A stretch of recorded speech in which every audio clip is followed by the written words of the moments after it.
Hi friends, welcome to my channel. నేను మీ సుధా. ఈ వీడియోలో 2025 కార్తీక మాసంలో కార్తీక పౌర్ణమి ఏ రోజు, అలాగే కార్తీక పౌర్ణమి రోజు 365 ఒత్తులు వెలిగించడం అనేది లెక్క కరెక్టా కాదా, అలాగే ఈ కార్తీక పౌర్ణమి రోజు శివుడు త్రిపురాసుర సంహారం జరిగింది అని చెప్తారు. సో ఆ కథ గురించి ఈ వీడియోలో క్లారిటీగా తెలుసుకుందాం. సో ఫస్ట్ మనం కార్తీక పౌర్ణమి అనేది పరమ పవిత్రమైన రోజు.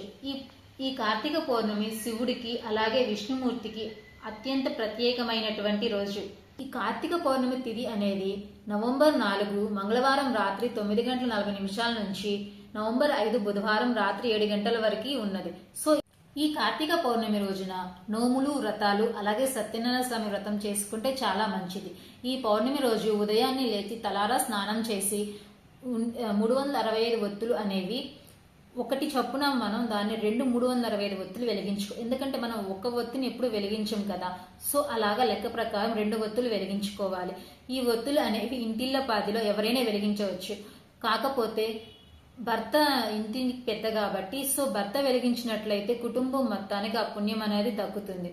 సో వీలైతే భర్త చేత వెలిగిస్తే చాలా మంచిది. ఈ 365 ఒత్తులు అనేది తెల్లవారుజామున మీ ఇంటి దగ్గర తులసి కోట ముందైనా వెలిగించుకోవచ్చు. అలాగే లేదు అంటే గనక శివాలయంలో వెలిగిస్తే కొంచెం మంచిది. వీటితో పాటు ఒక ఉసిరి ప్రమిది కూడా వెలిగిస్తే చాలా మంచిది. 365 ఒత్తులు ఎందుకు వెలిగించాలి అంటే గనక మనం సంవత్సరం మొత్తం ఏదో ఒక కారణం చేత దీపం పెట్టకుండా ఉంటాము. సో ఈ రోజున వెలిగించడం వల్ల సంవత్సరం మొత్తం దీపం పెట్టినటువంటి పుణ్యం కలుగుతుంది. అందువల్లనే మనం 365 ఒత్తులు అని చెప్పేసి కౌంట్ చేసుకొని 2 దీపాలుగా వెలిగించుకోవాలి. అలాగే ఈ రోజున దీపదానం, వస్త్రదానం చేయడం చాలా మంచిది. ఈ రోజు కార్తీక పౌర్ణమి రోజున శివుడు త్రిపురాసుర సంహారం చేశాడు అని అంటారు. సో త్రిపురాసుర సంహారం అంటే ఏమిటి అంటే, పూర్వం 3 రాక్షసులు ఉండే అన్నదమ్ములు. వాళ్ళు ఎంతో ఘోర తపస్సు చేసి శివుడిని మెప్పించారు. సో శివుడు వాళ్ళ యొక్క తపస్సుకు మెచ్చి ఒక 2 వరాలు కోరుకోమని అడుగుతాడు. అప్పుడు వాళ్ళు మొదటి వరము, మా అన్నదమ్ములకు అపజయం అనేది ఉండకూడదు అని మొదటి వరం అడుగుతాడు. శివుడు సరే అంటాడు. 2వ వరం వచ్చేసి మా అన్నదమ్ములకు ఎటువంటి మరణం అనేది సంభవించకూడదు అని చెప్పేసి వరం అడుగుతుంటే శివుడు అప్పుడు దీనికి ఒప్పుకోడు. ఎందుకంటే ప్రతి జీవి పుట్టినప్పుడు మరణించక తప్పదు. కాబట్టి ఆ వరాన్ని ఇవ్వను అని చెప్పేసి శివుడు అనగా, సరే అయితే మా 3 అన్నదమ్ములకు 3 పురాలు ఇచ్చి మా 3ని ఒకే సళ్ళరేఖపై ఉన్నప్పుడు ఒకటే బాణంతో చంపగలిగితే మాకు మరణం అనేది ఉండాలి అని చెప్పేసి శివుడి చేత వరాన్ని కోరుకుంటారు. సో దానికి శివుడు అంగీకరిస్తాడు.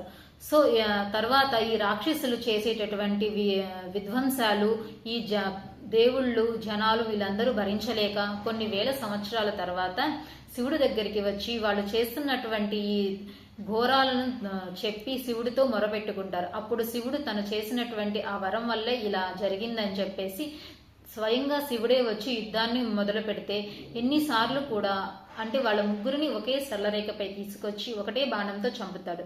కానీ ఎన్నిసార్లు చంపుతున్న వాళ్ళు మళ్ళీ మళ్ళీ పుట్టుకు వస్తున్నారు. నేనే వరాన్ని ఇచ్చాను, నేనే చంపుతున్నాను, అయినా కూడా ఎందుకు వీళ్ళు చావటం లేదని శివుడు ఆలోచించగా, ఇక్కడ యుద్ధం చేస్తున్నటువంటి సమయంలో ఆ రాక్షసుల భార్యలు మహాప్రతివ్రతలు, వాళ్ళు వ్రతాన్ని చేస్తున్నారు. సో కాబట్టి వీళ్ళకు మరలా జన్మించేటటువంటి ఇది కలుగుతుంది. అందువల్ల ఈ విషయాన్ని గ్రహించినటువంటి శివుడు విష్ణుమూర్తిని పిలిచి ఇలా వాళ్ళ ఆ రాక్షసుల యొక్క భార్యలను చేసేటటువంటి వ్రతాన్ని ధ్వంసం చేయమని చెప్తారు. అప్పుడు ఆ విష్ణుమూర్తి ఒక సన్యాసి రూపంలో ఉన్నటువంటి బుద్ధ భగవానుడి వేషంలో వెళ్ళి వాళ్ళకి అధర్మ బోధనలు చేసి ఆ భార్యల యొక్క ప్రాతిపత్యాన్ని చెడగొడతాడు.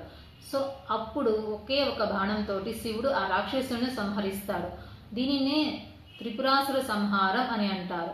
అంటే మనలో ఉన్నటువంటి చెడు మొత్తాన్ని తీసివేసి మంచి వైపు నడవాలి అనేది ఈ కార్తీక పౌర్ణమి రోజు ఒక మంచి ఉద్దేశం.